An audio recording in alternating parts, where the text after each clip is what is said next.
Hey now, Brawlers, it's time for another Board Game Brawl review with Nick Minahan, sponsored by BoardGameBliss.com. Hey now, today we're going to take a look at Assassinorum, Execution Force from Games Workshop. Now, most people watching this probably know who Games Workshop is, but just in case, they're a very well-known, profitable, and at times controversial publisher of tactical miniatures games. Their two most popular properties are Warhammer Fantasy and its dark, gritty sci-fi equivalent, Warhammer 40,000, otherwise known as Warhammer 40k, and that's the universe that Assassinorum is set in, although you don't need to have any prior knowledge of their other miniatures games. You don't need to have played Warhammer 40k. You can just jump right into Assassinorum. But if you do play Warhammer 40k, you can use the miniatures from Assassinorum in Warhammer 40k. So, interesting little correlation there. I'll talk more about that in my final thoughts. Now, back in the day, and when I say the day, I mean like the 80s and I think even into the 90s, Games Workshop used to make a lot of standalone board games that could be played independently of their miniatures games. But lately, that has kind of changed. Within the last 10 years, most of that heavy lifting has been done by Fantasy Flight Games, who licenses out the universes from Games Workshop and then makes really good board games out of them, actually. But there are a few that Games Workshop still supports. Every few years, they do a new edition of Space Hulk, which I have reviewed. You can watch that on my channel, which is a two-player tactical asymmetrical game set in the Warhammer 40k universe, where it's chaos or it's Space Marines versus Gene Stealer aliens. It's sort of like Aliens or Starship Troopers inspired. Then you have Dreadfleet, which was kind of a bomb for Games Workshop. I haven't played it. I have it, but I just haven't played it yet. But it's like a pirate game set in Warhammer Fantasy universe. And now we have Assassinorum, which kind of came out of nowhere and is very different from their other games. This is a fully cooperative game. Each player takes control of an assassin working for the Imperial Space Marines, and you're trying to infiltrate a Chaos Space Marine facility, which has this dark chaos sorcerer who's trying to complete this ritual that will wipe out the entire solar system. So you need to bust in there, take out the chaos sorcerer, and hopefully do this before time runs out or before all of you are killed. Oh, and by the way, the other thing that is very well known about Games Workshop's board games are that they are quite expensive. Both this and Space Hulk, and I believe even Dreadfleet, when it was first announced for pre-order, are in the $125 range. Well, not range, they're $125 if you live in the United States. So that's something to keep in mind as we go through the rest of this overview and final review. So let's go ahead and do that overview, and then we're going to come back and I'll tell you what I think.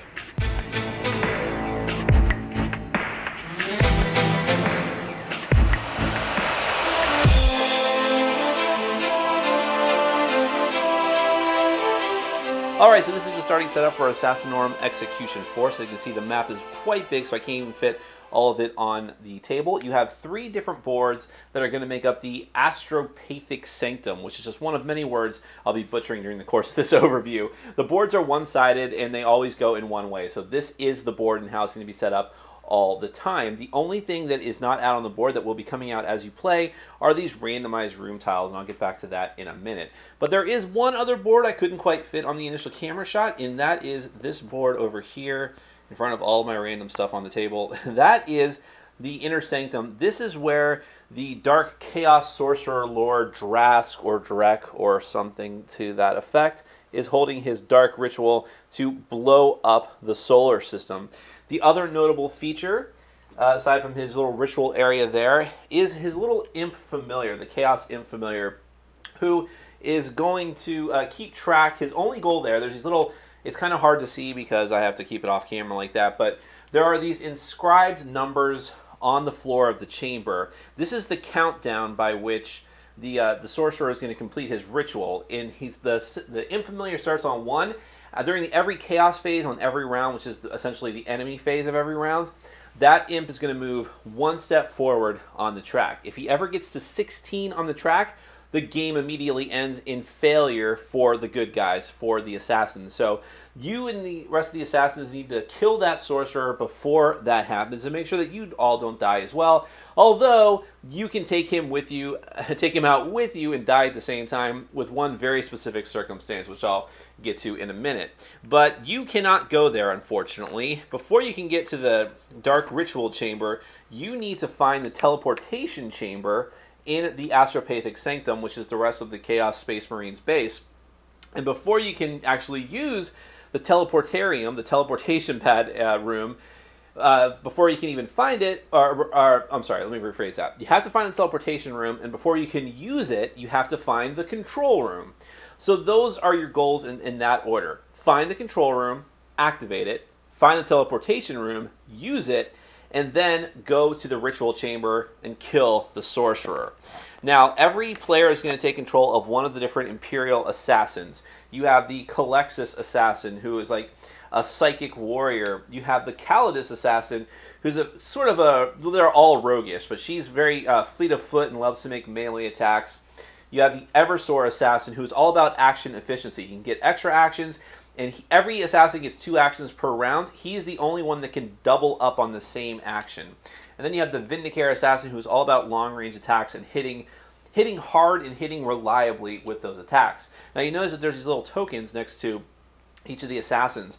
They actually all have their own personalized tokens, but for the purposes of this, just to speed things up, I did not give them all because it's all the same thing. Every assassin gets once per game power. They're called tactics, and 1 power or 1 tactic that is usable 3 times per game, and you use these tokens to keep track of them. And all those powers are detailed on the other side of the card, and I'll get back to those when we get to what you can do in the round. And of course, the game comes with a lot of really high quality miniatures, which you have to assemble by yourself, unfortunately. Here is the Eversor assassin. I'll just show you each of those, since this is one of the main selling points of the game. You have the Eversor assassin, and by the way, these can be used in actual Warhammer 40k gameplay. There's the Calexis assassin. Here is the Calidus assassin. And then finally the Vindicare. Oh, look at that. I just broke her base off. Oh, snap. All right, we'll get back to that. And there is the Vindicare assassin. I'll fix that off camera. So, the other thing that's notable on the starting setup board are the random auto cultists. You'll put 4 of them out randomly. There's different entry points around the board, and they all have their own character cards as well. And actually, since they're the same kind of breakdown as the assassin cards, I'll just go over those now. The important stats here are resilience and stamina. Resilience is what you need in order to hit the applicable person, whether it's an assassin or one of the renegades, the bad guys. Stamina is how many hit points they have. Now, the assassins all have 2 hit points, which means they can be hit twice before they're dead.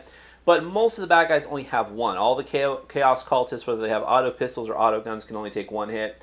The Chaos Sorcerer Lord can take 3, and the Chaos Space Marines can take 2. And then here are their stats. Anytime you see a red die, that's how many dice they get to roll. And then every character has a shoot and a fight action that they can do. And sometimes, like with the Chaos Space Marines, they actually get bonuses to their die rolls, and those will be indicated here. And as you can see, the Chaos Sorcerer Lord, and by the way, they have pictures of the models in the back, has a lot of bonuses. He rolls a lot of dice and gets +2 on all of them, because it can be very hard to hit the assassins.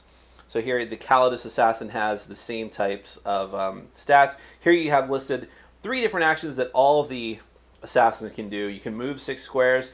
You can sprint. Because you can only do 1 action per round, you can't move twice, so you can do a sprint, which lets you roll a die and move that many additional squares. Sin, Skin, Heal, which is that you roll a die, and if you get anything but a 1, you heal 1 of your wounds, and you can only take 2 wounds, remember. And then you have a shoot action and a fight action, which is a ranged attack and a melee attack, which is going to be different for every type of assassin. And then on the back, you have your abilities that are always on. So for instance, the Calidus assassin can actually move through the bad guys and can get a free sprint action if she hits with her sword. And then for her other attacks, she has Poison Blades, which lets her 3 times per game she can re-roll one of her blade attacks, and once per game she can just become invisible to the Chaos Space Marines.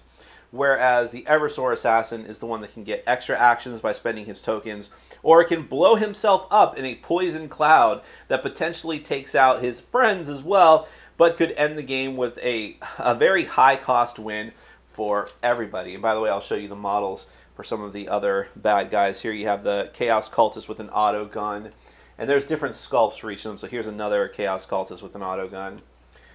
Here's the guys with the pistols, to make it pretty obvious who is who.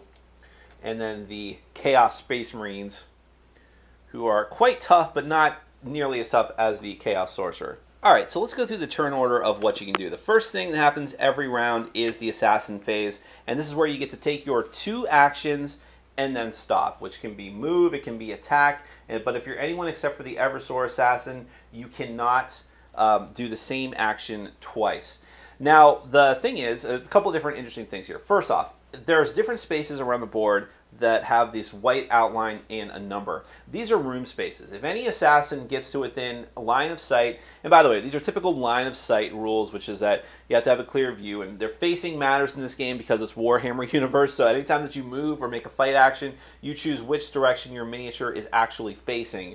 And as long as you're within line of sight, you can see enemies and you can see rooms. Now, if you see an empty room, then you draw one of these randomized room tiles. Now, most of the room tiles don't have anything that interesting. They might have little blocked off areas, which is what the red line denotes. And if they have these little signets on the floor, that means that cultists with auto pistols are going to immediately be, or cultists with auto guns, excuse me, are immediately going to be placed onto that tile.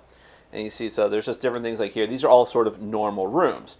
Now, this is actually the teleportation room. This is what your ultimate goal is in order to get to the ritual chamber. But even though that's there, you still need to find the control room. The control room is what's going to let you activate that teleportation room in order to get over there. And there's all kinds of different other tiles, but those are the two important ones of note. And how you're going to put these out depends on the number that is on the whiteboarded space. If you see a room that's got 2, you're going to draw 2 tiles randomly from the stack and take the one that has the lower number and place that in the space. Now, this is important because the control room actually has an 11 as its number. When you have the numbers match up, and then you actually, when you place it on the board, you match up arrow to arrow. Since there's an 11 on there, that's going to require you to either draw the 12 at the same time and therefore be allowed to put the 11 down, since you have to put the lower number tile down, or you have to go through the entire stack and then get to that point. So it can be a while to find the control room, whereas the teleportation room is just 5 and is relatively easy for you to get out at a certain point. Now, the thing is, this is a stealth mission. And while it's all well and good to be going from room to room trying to find these different rooms and activate them and then get to the ritual chamber, it's not like the Chaos Space Marines and their cultist buddies are just going to let you get away with that. You need to do this on the down low. You're assassins. You're sneaking in here.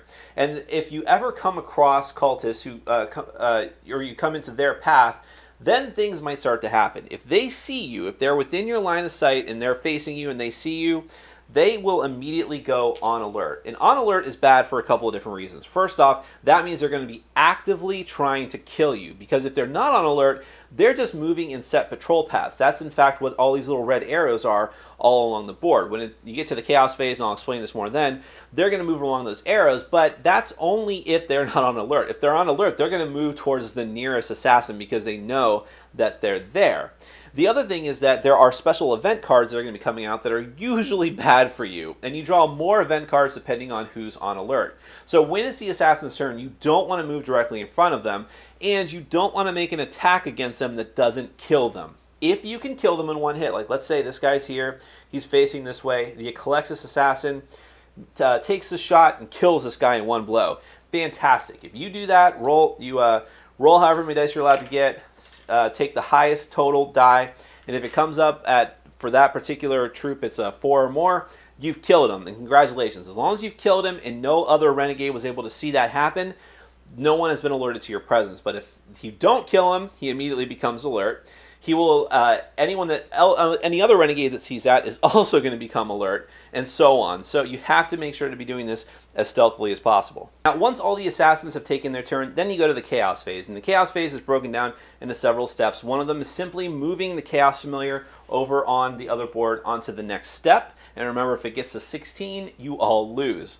The next step is drawing event cards. You will always draw at least one event card, but depending on how many other people are on alert, you may draw up to 3 total event cards. So if there's at least 2 guards who are on alert out on the board, then unfortunately you're going to have to draw 3 event cards and resolve them all.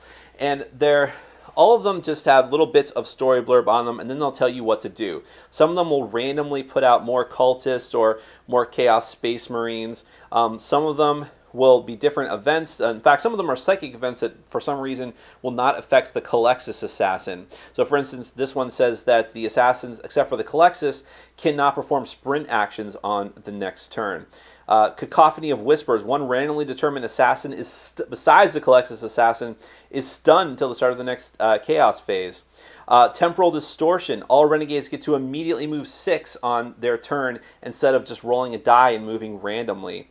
Bellowing Overseers. You put all discarded event cards back into the deck and then reshuffle. Some of them are not bad and are actually pretty good for the good guys. I'm trying to find one at random. But there's some that will say things like all Chaos Space Marines are overcome by the Whispers of the Dark Gods and are stunned for the round and can't act, and so on. So there's some good ones in there, but they're mostly bad.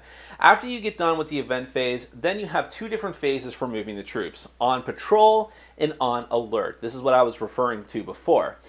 If you have troops out on the board who are on patrol, so let me focus in a bit here. Like this happy fellow here, he is not alerted to the Assassin's Call yet. You're going to roll a die normally, unless events are influencing that. Roll a die and then determine how many spaces he moves. So he's moving 4 spaces. He is facing in that direction.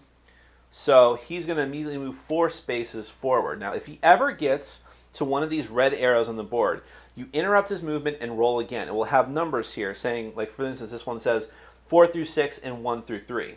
Roll a die again, and that will determine which direction he turns and continues moving on. If it doesn't have numbers next to it, he just always changes directions in those arrows. So on a roll of 4, and then rolling a 2 there, I'd go 1, 2, 3, 4. And then I would check to see if he spots any assassins. If he does spot an assassin, it would actually interrupt his movement, and he would immediately go on alert. But you kind of sort of know, as one of the players, how they're going to move on their turn. You just don't know how far they are, so you can plan ahead for that. Now, once you've moved all the guards who are just on patrol that way, then it's time for the guards who are on alert. So, for instance, let's say that this guy here is on alert. I've got the token next to him to indicate that. Well, he's just going to move his required number of spaces towards wherever the assassins are, because he's on alert for them, he's looking out for them, he's scanning for them. And if he ends up within shooting distance somehow, or even adjacent to them, he's going to make one of his attacks against the appropriate assassin that he's within range of. And this could even alert more renegades who are close by to the fact that he's there. If there's another renegade within 6 spaces who hears that renegade shoot at one of the assassins, let's say that this guy was here, he would immediately go on alert as well. So it can be very dangerous to keep letting guys who are on alert roam free. It's usually better to take them out before they alert more people to the fact that you're there. And this is generally how the game is going to go. You're just going to keep moving around, taking out guards, putting out more and more rooms until you hopefully eventually find the control room, which you then activate just by leaving one of your assassins on there till the end of the phase, and then finding the teleportarium. So let's say that you do eventually find the teleportarium. Everyone goes onto the teleportation pad, and then you will immediately transfer over to the ritual board, which is horribly out of focus up there at the top. You'll move all of your miniatures there. You can go in there one by one. Remember, I'm missing a broken miniature at this point that I broke earlier.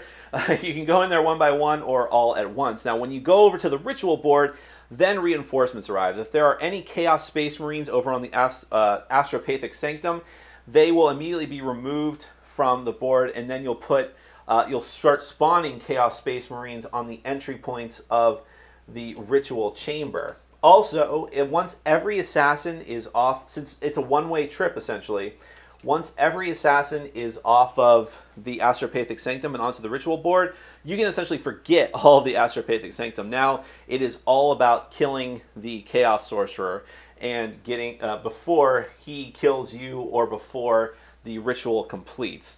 That is a quick and dirty run through of Assassinorum. You're just trying to get to that ritual chamber, kill the sorcerer before all hell breaks loose, quite literally. Now, let's get to my final thoughts.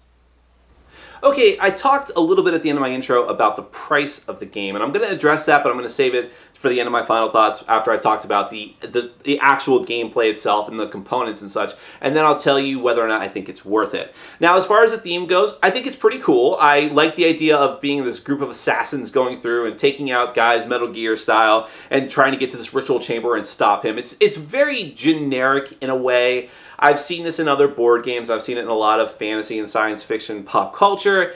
But it works for me. I guess I'm a sucker for that stuff. And it's interesting because I know that Warhammer 40k is supposed to be like a dark, futuristic mirror of Warhammer Fantasy, but I've never seen that correlation more at play than in this game, because you really could have rethemed this as a fantasy game very easily. If you blink and squint, you could easily mistake this for a game with Descent-style components instead of futuristic sci-fi components. And going on to the physical stuff in the game, I mean, I like all of the artwork. It looks really nice on the boards and on the cards, although there's dreadfully little artwork on the cards. It's mostly just the character cards and the bad guy cards.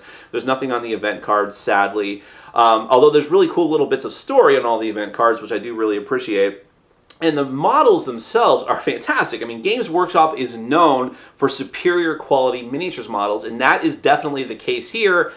The problem with that is that you have to assemble them. Now, this was not a surprise to me. I had to assemble Space Hulks models. I still have to assemble Dreadfleets models.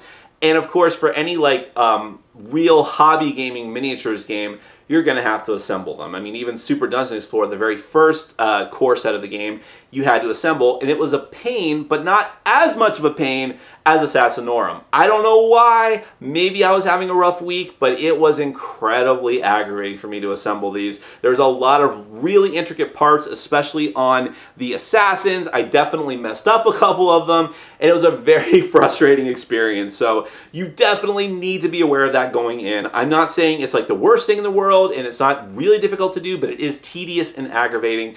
And I think it's going to be a turnoff for a lot of people who just want to bust open the wrap and start playing the game. Not going to happen. You've got a couple of hours at least of work just getting all the models together. But okay, moving on from that, I mean, I say that's a negative for me, but for other people who are into modeling, it's not a negative. So I don't want to dwell on that too much.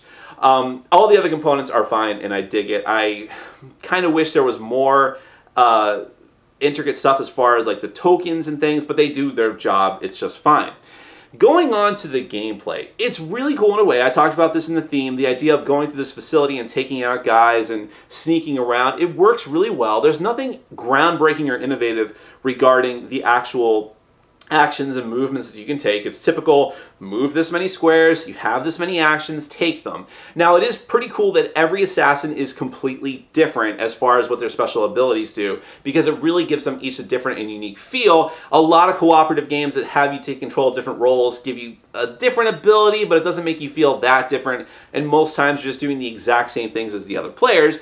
Whereas in this game, I'm going to butcher all their names, but if I take control of, let's say, the Calexidus assassin, whatever the psychic one is, what I do on my turn and how I choose to fight tactically is going to be very different than how, say, I think the Calidus, I'm always going to get these names wrong, but the female assassin with the ponytail, she is always going to be doing different tactical things. She wants to go into melee. She wants to get as close as possible and move around tactically. And the Evanzor assassin is always going to be trying to gets to take double actions all the time. So his turns feel very different, and I love that. I love that everyone feels like they're contributing something else to the group. Now, if you play with less than 4 players, unfortunately, this is one of those co-op games where you still need to play with all 4 assassins, but it's not too bad because turns are not too complex and go by pretty quickly. It's not too much of an issue if one player has to take control of more than one person.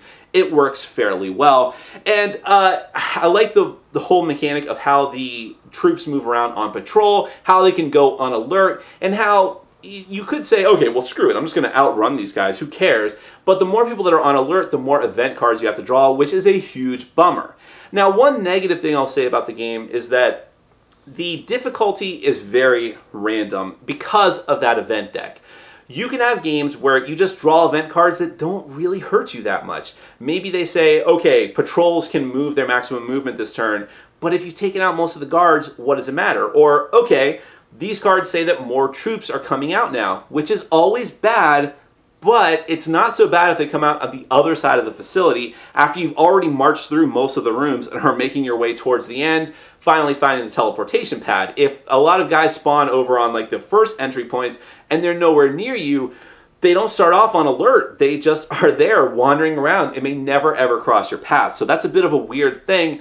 And it's just sometimes you're not that hurt by the cards that come out, whereas at other times they can really, really screw you up. So the difficulty can feel very uneven, and it's difficult to actually set a difficulty in this game. It's always going to be the same level, and it's always going to be very random, which can be a bit of an issue. But I would say the bigger issue with Assassinorum is that despite how random the difficulty is, everything else in the game feels very similar game after game. I've played this 4 times, a couple of times by myself, a couple of times with other players in 2 different groups, and every game just felt very, very similar to the other one because your goals are always the same.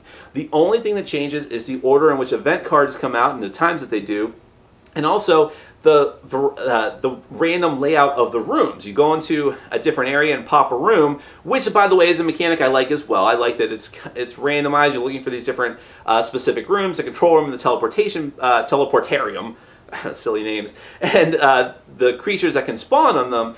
But there's only 12 of those rooms, so there's not a lot of variety there. And every time that you play, your goal is going to be exactly the same. You know exactly what you need to do. You know exactly how you're going to do it. You just might take a little bit longer in some games because of how the rooms come out. And then you just go to the teleportarium, try your best, go all out, kill the sorcerer. As cool as that is thematically and how all the basic mechanics work very well, it just feels very, very samey time and again. Now, you might say, and it's a fair point, a criticism against my criticism, that, okay, Nick, well, the vast majority of board games have one scenario. If you play Pandemic without any of the other expansions, you are just playing Pandemic. It's always going to be the same. You can adjust the difficulty slightly, but your goals are always the same. Fair enough, but for games like that, I don't notice the fact that you're only playing in one style or one method. In a game that is a dungeon crawling, fantasy, story-driven world, fantasy or science fiction, I notice it much more.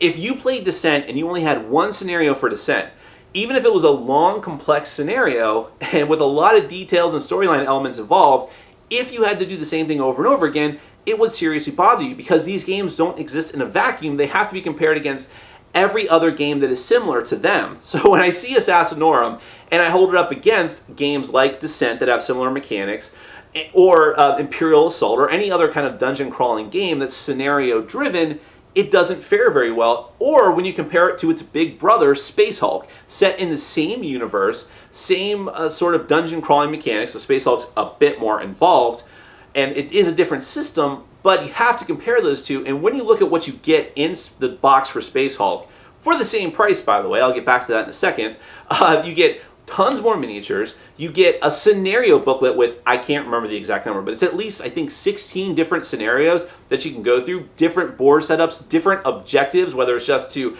outlast, survive, get to a certain room, take out a certain target. There's just so much variety to it that I feel like I could play Space Hulk dozens and dozens of times, and especially since I'd probably lose a lot, and still feel like it's a fresh game even up to that point. Whereas in Assassinorum, I don't know. Like I said, I've played the game 4 times, and I'm still having fun with it, but it's already starting to feel kind of samey. And I worry, because if this was any other publisher, I'd say, well, they'll release expansion packs for it, no big deal. But Games Workshop has been very, very reluctant to release any kind of expansion packs for their board games. Maybe this is the one that changes that. Somehow I doubt it, since they try to make this sort of limited availability. Whether it's artificial or not, that's part of the controversy. But because of that, we'll probably never see more scenarios, other than maybe a couple from their White Dwarf magazine. And that's very frustrating. And so because of that, for the price that this game is, which is $125 in US dollars, it's actually a lot more around the world, I don't know that I could fully recommend this unless you really want those awesome miniatures, whether you're playing Warhammer 40k or not. Because while the game is solid, while it's very interesting, it is going to feel very samey time and time again as you play. If this had a scenario booklet, if it had more tiles, if it had more miniatures, I would have been like, yeah, fantastic, buy it right now, because the gameplay is solid and it's got a ton of variability to it.